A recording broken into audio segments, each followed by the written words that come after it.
പറ്റൂ? മതപരമായി നമ്മുടെ മക്കളെ എത്രത്തോളം പഠിപ്പിക്കാൻ പറ്റും? നാം പഠിപ്പിക്കുക. പക്ഷേ നമ്മുടെ കുട്ടികൾ വെക്കേഷൻ ടൈമാണ്, വെക്കേഷൻ സമയമാണ്. 4-5 ദിവസമൊക്കെ 18-20 വയസ്സ് പ്രായമുള്ള പെൺകുട്ടികൾ ഉല്ലാസയാത്ര ചെയ്യുമ്പോ, ഓ മനുഷ്യ, എവിടെയാണ് 5 ദിവസം മനുഷ്യ നിന്റെ ആ 18 വയസ്സുള്ള പെൺകുട്ടി കിടന്നിറങ്ങിയത്? ആരുടെ കൂടെയാണ് സഞ്ചരിച്ചത്? ആരുടെ കൂടെയാണ് നടന്നത്? സന്തോഷിക്കുന്ന പിതാവേ, സന്തോഷിക്കുന്ന സ്ത്രീകളെ, 4-5 ദിവസം നമ്മുടെ പെൺകുട്ടികൾ നാടുവിട്ട് വീടുവിട്ട് ഉല്ലാസയാത്രയുമായി പോയിട്ട് എത്ര ആളുകളെ കൂടെ സഞ്ചരിച്ചു, എവിടെയെല്ലാം പോയി. മാതല്ലാ, 18 വയസ്സ് പ്രായമുള്ള പെൺകുട്ടിയുടെ കൂട്ടുകാരാരാ? ബസ് ജീവനക്കാരൻ മുതൽ ഓട്ടോ ഡ്രൈവർമാര് വരെ അവളുടെ പരിചയക്കാരല്ലേ? അതോ ബിഎ പഠിക്കാൻ പോകുന്ന നമ്മുടെ പെൺകുട്ടിയെ നാമം ഓർത്തിട്ടുണ്ടോ? നല്ല നല്ല മക്കളുണ്ട്, നല്ലവണ്ണം നോക്കുന്ന രക്ഷിതാക്കളുമുണ്ടോ? എത്രയോ പെൺകുട്ടികള് എന്റെ മോള് എങ്ങനെയാണ് പോകുന്നത്? 4 മണിക്ക് സ്കൂളിൽ വരുന്നെങ്കിൽ, കോളേജ് 4 മണിക്ക് വരുന്നെങ്കിൽ, 4:30 മണിക്ക് വീട്ടിൽ എത്തിയില്ലെങ്കിൽ നീ എവിടെയാണ് പോയത്? അരമണിക്കൂർ എവിടെയായിരുന്നു? ചോദിക്കുന്ന നിരവധി മാതാപിതാക്കളുണ്ട്. ഞാൻ എന്റെ പിതാക്കളോട് ഈ സമയം ചോദിക്കട്ടെ, നമ്മുടെ കുട്ടികള്, പെൺകുട്ടികള് അവിടുന്ന് ഉല്ലാസയാത്ര തിരിച്ച് നാട് ചുറ്റി വരുമ്പോ, ഞാൻ എന്റെ പിതാക്കളോട് ഈ സമയം ചോദിക്കട്ടെ, നമ്മുടെ കുട്ടികള്, പെൺകുട്ടികള് അവിടുന്ന് ഉല്ലാസയാത്ര തിരിച്ച് നാട് ചുറ്റി വരുമ്പോ ഒരു വാക്ക് ചോദിക്കാൻ ഉമ്മമാരെ, ആ കുട്ടികളെ ഉപ്പമാരെ ചോദിക്കുമ്പോ നിങ്ങളല്ലയോ തടസ്സപ്പെടുത്തുന്നത്? എന്റെ കുട്ടി അങ്ങനത്തെ കുട്ടിയല്ല, എന്റെ കുട്ടി അതാ അങ്ങനത്തെ വേണ്ടാത്തരത്തിലൊന്നും പെടില്ല. കുട്ടികൾ അമിതമായി സ്നേഹിച്ച്, കുട്ടികൾ അമിതമായി വിശ്വസിച്ച് നടക്കുന്ന ഉമ്മമാരെ, ആ കുട്ടിയുടെ ചാരിത്രശുദ്ധി പറയാൻ പറ്റില്ലേ? ആ കുട്ടിയുടെ വയറ്റിൽ അമുസ്ലിമായ മനുഷ്യന്റെ മക്കളില്ലേ? അതേ മനുഷ്യ, ഈ കാണുന്ന പെൺകുട്ടിയുടെ വയറ്റിൽ കിടക്കുന്ന കുട്ടിയാരാ? അമുസ്ലിമിന്റെ മക്കളാ. ഇവരുടെ ഭർത്താവ് ആരാ? അമുസ്ലിം ഭർത്താവല്ലോ. മാതല്ലോ, ക്യാമ്പസിലെ ആൺകുട്ടികളെല്ലാം അവിടെ ബോയ് ഫ്രണ്ടുമാരല്ലേ? ഏത് ആൺകുട്ടികളാണ് ഒരുവോ, ഏത് ആൺമക്കളാണ് ഒരുവോ? ഈ രാജ്യത്തുള്ള കാലഘട്ടത്തിലുള്ള പഠനത്തെക്കുറിച്ചുള്ള രീതിയാണ് ഞാൻ പറഞ്ഞു വരുന്നത്. ക്യാമ്പസിലുള്ള ഒരൊറ്റ ആൺകുട്ടി അവൾക്ക് ഒരുവുണ്ടോ? എല്ലാ ആൺമക്കളും അവിടെ ബോയ് ഫ്രണ്ടുമാരല്ലയോ? മാതല്ലോ, വീട്ടുകാർ പോലും അറിയാത്ത അവരുടെ മൊബൈൽ ഫോണിൽ പരപുരുഷന്മാരുടെ നീണ്ട നമ്പറുകളില്ലേ? ആരാണ് പിതാക്കളെ കാണുന്നത്? ആരാണ് പിതാക്കളെ അത് നോക്കുന്നത്? നമ്മുടെ 15 വയസ്സ് പ്രായമുള്ള പ്ലസ് പഠിക്കുന്ന പെൺകുട്ടിക്ക് മൊബൈൽ ഫോൺ കൊടുത്ത മനുഷ്യ, അതേ പെൺമക്കളുടെ കയ്യിൽ മുസ്ലിമായ മനുഷ്യന്റെ മക്കളില്ലേ? അതേ മനുഷ്യ, ഈ കാണുന്ന പെൺകുട്ടിയുടെ വയറ്റിൽ കിടക്കുന്ന കുട്ടിയാരാ? അമുസ്ലിമിന്റെ മക്കളാ. ഇവരുടെ ഭർത്താവ് ആരാ? അമുസ്ലിം ഭർത്താവല്ലോ. മാതല്ലോ, ക്യാമ്പസിലെ ആൺകുട്ടികളെല്ലാം അവിടെ ബോയ് ഫ്രണ്ടുമാരല്ലേ? ഏത് ആൺകുട്ടികളാണ് ഒരുവോ, ഏത് ആൺമക്കളാണ് ഒരുവോ? ഈ രാജ്യത്തുള്ള കാലഘട്ടത്തിലുള്ള പഠനത്തെക്കുറിച്ചുള്ള രീതിയാണ് ഞാൻ പറഞ്ഞു വരുന്നത്. ക്യാമ്പസിലുള്ള ഒരൊറ്റ ആൺകുട്ടി അവൾക്ക് ഒരുവുണ്ടോ? എല്ലാ ആൺമക്കളും അവിടെ ബോയ് ഫ്രണ്ടുമാരല്ലയോ? മാതല്ലോ, വീട്ടുകാർ പോലും അറിയാത്ത അവരുടെ മൊബൈൽ ഫോണിൽ പരപുരുഷന്മാരുടെ നീണ്ട നമ്പറുകളില്ലേ? ആരാണ് പിതാക്കളെ കാണുന്നത്? ആരാണ് പിതാക്കളെ അത് നോക്കുന്നത്? നമ്മുടെ 15 വയസ്സ് പ്രായമുള്ള ഷഷ്ടി ധരിക്കുന്ന പെൺകുട്ടിക്ക് മൊബൈൽ ഫോൺ കൊടുത്ത മനുഷ്യ, അതേ പെൺമക്കളുടെ കയ്യിൽ മൊബൈൽ ഫോൺ ഉണ്ടാകുമ്പോ നിരവധി ആൺകുട്ടികളുടെ നമ്പറുകൾ ഉണ്ട് എങ്കിൽ ആരാണ് നോക്കുന്നത്? ഇതാരുടെ നമ്പറാ? ഇവൾ എവിടത്തേക്കാ പോകുന്നത്? രാവിലെ കോളേജിലേക്ക് പോകുന്ന പെണ്ണ്, അവൾ കോളേജിൽ എത്തുന്നുണ്ടോ? 8 മണിക്ക് വീട്ടിൽ നിന്ന് കുളിച്ച് വൃത്തിയായി ഇറങ്ങുന്ന പെൺകുട്ടി അവിടെ പ്രേമിയായ മനുഷ്യന് അവന് ഫോൺ ചെയ്യുകയാണ്. എന്നിട്ട് കോളേജിലേക്കല്ല പോകുന്നത്, അവരതാ പോകുന്നത് മറ്റൊരു റൂമിലേക്കാണ്, മറ്റൊരു സ്ഥലത്തേക്കാണ് പോകുന്നത്. മൊബൈൽ ഫോൺ കൊണ്ട് ലഭിച്ച ഗുണമല്ലോ. എത്ര പെൺകുട്ടിയുടെ കരങ്ങളിലാണ് ഫോൺ കൊടുക്കുന്നത്? അല്ലയോ മാതാപിതാക്കളെ, നമ്മുടെ മക്കളെ രക്ഷപ്പെടുത്തണോ? നമ്മുടെ മക്കളെ നിങ്ങൾക്ക് ആഖിറത്തിൽ വേണോ? ഉപ്പാ എന്ന് ആഖിറത്തിൽ വിളിക്കണോ?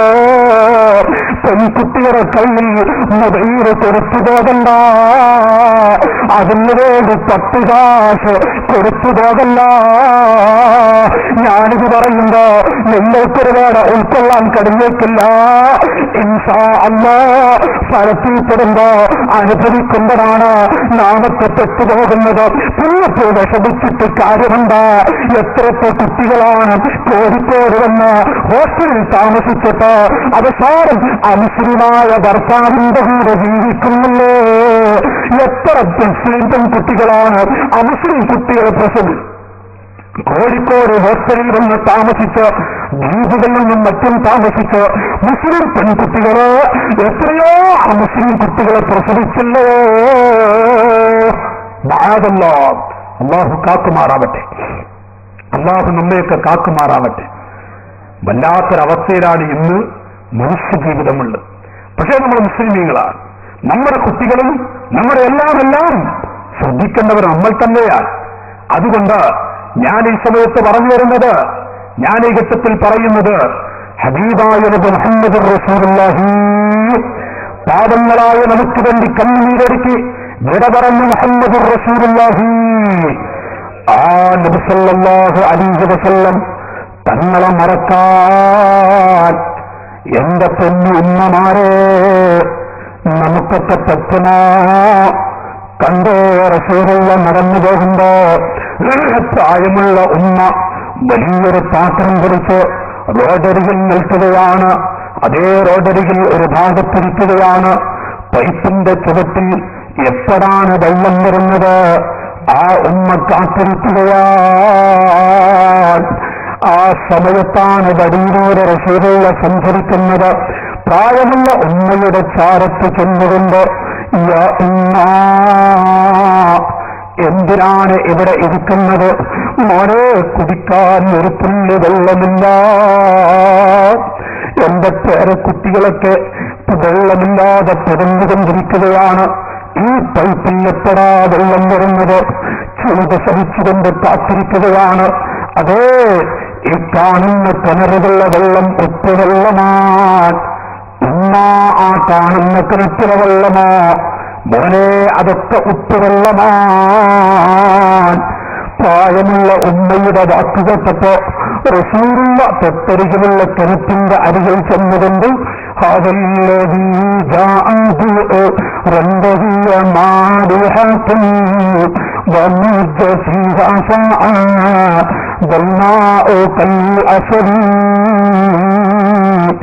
ലോകത്തിന്റെ നേതാവ് ആ കാണുന്ന കിണറ്റിൽ ചെന്നുകൊണ്ട് മജ്ജസീഹ അതിലേക്കൊന്ന് തെറ്റിയപ്പോ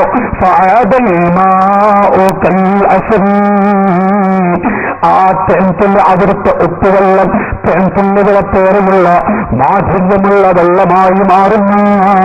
റസൂലുള്ള ഒരു പിടി മണ്ണ് അതിരുന്ന അല്പം വെള്ളമെടുത്തുകൊണ്ട് ഈ ഉമ്മയുടെ കയ്യിൽ കൊണ്ടുവന്ന് കൊടുക്കുമ്പോ ദാഹിച്ചവശയായ ഉമ്മ ആ വെള്ളമെന്ന് കുടിച്ചിട്ട് മോനെ, എന്റെ മക്കളതാ പിടയുകയാണ്, എന്റെ കുട്ടികൾക്കല്പം വെള്ളം നൽകണോ? ആ വലിയ പാത്രം എടുത്തിട്ട് റസൂലുള്ള കിണറ്റിൽ നിന്ന് വെള്ളം മുക്കി ആ പാത്രം നിറയെ വെള്ളം കൊണ്ടുവന്ന് ഉമ്മയുടെ മുമ്പിലൊന്ന് വെച്ചപ്പോൾ വല്ലാത്ത സന്തോഷം, വല്ലാത്ത റാഹത്ത്. ആ സമയത്തും മറ്റ് നൂറുകണക്കിന് സ്ത്രീകള് വേറെ ഞങ്ങൾക്കും വേണം വെള്ളം, ഞങ്ങൾക്ക് വേണം അല്പം വെള്ളം, എല്ലാവരോടും പറയുന്നു അവിടെ പോയി വെള്ളം പിടിക്കാൻ. നേതാവായ നബിത്തങ്ങൾ അവിടെ നിന്ന് പിടിക്കുന്നു. ആ സമയം ഹബീബായ നബിത്തങ്ങളെ വിളിക്കുകയാണ്. ഈ പ്രായമുള്ള ഉമ്മ, മോനെ നിങ്ങളുടെ വീട് എവിടെയാൻ? എന്റെ രാജ്യം മക്കയിലാണ്, ഞാൻ മക്കക്കാരനാണ്, എന്റെ പേര് മുഹമ്മദാണ്. അതെന്ന് പറയുമ്പോ ഈ പ്രായമുള്ള ഉമ്മ, മോരെ മക്കത്ത് മുഹമ്മദ് എന്ന പേരിൽ ഒരു കള്ളനദി വന്നിട്ടുണ്ട്, അതിന്റെ കൂടെ നീ നടക്കരുത് കേട്ടോ. സുബ്ഹാനല്ലാഹ്. ആ ഉമ്മയെ സഹായിച്ച നേതാവ് റസൂലുള്ളാഹ് ഈ ഉമ്മയുടെ വാക്ക് കേട്ടപ്പോ അവിടുന്ന് അറിയാതെ അങ്ങ് കരഞ്ഞുപോയി. പടച്ചവനെ, നടക്കാൻ പോലും കഴിയാത്ത ഈ പ്രായമുള്ള ഉമ്മയുടെ മനസ്സിലും എന്നെക്കുറിച്ച് തെറ്റിദ്ധരിപ്പിച്ചു പോയല്ലോ. റസൂലുള്ളാഹ് ചോദിക്കുന്നു, ഉമ്മ ആ മുഹമ്മദ് നബിയെ കണ്ടിട്ടുണ്ടോ? ഇല്ല മോനെ. ആ മുഹമ്മദ് നബിയെ കുറിച്ച് പരിചയമുണ്ടോ? അങ്ങാടികൾ വെച്ച് പല ആളുകളും പറയുന്നു കേട്ടിട്ടുണ്ട്, അല്ലാതെ ഞാൻ കണ്ടിട്ടില്ല എന്നങ്ങ് പറഞ്ഞപ്പോ അതാ ഉമ്മയുടെ അരികിൽ വെച്ച് റസൂലുള്ളാഹ് അവിടുന്ന് പറഞ്ഞു, ഉമ്മ അന റസൂലുള്ളാഹ് വ അന ഹബീബുല്ലാഹ്. ഞാനാണ് ഉമ്മ റസൂലുള്ളാഹ്, ഞാനാണ് ആ മുഹമ്മദ് നബി. ആ പ്രായമുള്ള ഉമ്മ മോനെ പൊരുത്തപ്പെടണം, അങ്ങാണ് മുഹമ്മദ് നബി എന്ന് ഞാൻ അറിയില്ല മോനെ. കേട്ടുകേൾവിയിലൂടെ പറഞ്ഞു പോയതാണ്. മഅദല്ലാഹ്. എത്ര ഉസ്താദുമാർ ആയിരക്കണക്കായ പാവപ്പെട്ട യതീമക്കളെ വളർത്തുന്ന അതേ നൂറുകണക്കിന് മദ്രസകളും പള്ളികളും എടുത്ത് നിങ്ങളൊന്ന് പോയി നോക്കുക. അങ്ങ് അകലെ മദ്രാസിൽ 3000-ൽ പരം വരുന്ന ആളുകൾക്ക് നിസ്കരിക്കാനുള്ള വലിയ പള്ളിയതാ. ആയിരക്കണക്കായ യതീമക്കളെ വളർത്തുന്ന ഒരു ഉസ്താദ് അവിടെ പള്ളിയെടുത്ത് കൊടുത്തപ്പോ 5 വഖത്ത് നിസ്കരിച്ച് ജുമഅത്ത് നിസ്കാരത്തിന് വരുന്ന ആയിരക്കണക്കായ ആളുകൾ അല്ലാഹ് ആ ഉസ്താദിന് സ്വർഗ്ഗം കൊടുത്തു റബ്ബേ എന്ന് പറഞ്ഞ് ദുആ ചെയ്യുമ്പോ 4-5 മദ്രസകള് 20-25 കിലോമീറ്ററിൽ ഒന്നുമില്ലാത്ത സ്ഥലത്തടാ വലിയ മദ്രസകൾ എടുത്തിട്ട് ആ മദ്രസയിൽ പഠിക്കാൻ പോകുന്ന കുട്ടികള് 1ാം ക്ലാസ്സിൽ പഠിക്കുന്ന മക്കൾ